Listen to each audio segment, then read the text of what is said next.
Bonjour à tous, ici je vous présente un boîtier pour disque NVMe de ce type-là.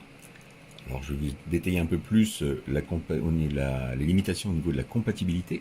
Alors il est livré avec le boîtier lui-même qui contient également un pad de thermoconducteur, de la pâte thermoconducteur mais en bande, comme celle-ci, ici.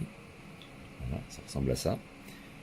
Que vous allez placer sur votre disque et qui assurera une conduction thermale optimale au niveau du boîtier aluminium.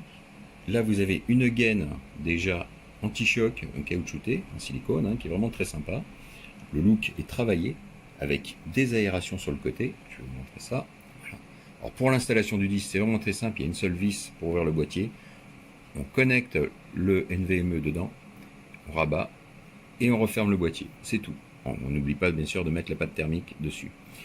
Alors vous avez donc une notice qui est en anglais uniquement mais très bien illustrée, c'est vraiment très simple. Vous avez une petite housse de transport très douce, rembourrée, qui protège bien le disque en plus de sa gaine silicone. Vous avez même un tournevis à double embout qui est là, qui est livré, inclus. Vous avez un adaptateur OTG qui vous permettra de brancher le SSD sur votre smartphone. C'est de l'USB-C, USB-A vers USB-C, et un câble USB-A vers USB-C pour brancher sur l'ordinateur. Sous Windows 10 et 11, il est reconnu automatiquement, j'ai aucun problème. Alors j'ai mis un 1 Tera dedans, les performances sont excellentes, c'est du 3.2, c'est de l'USB 3.1 Gen 2.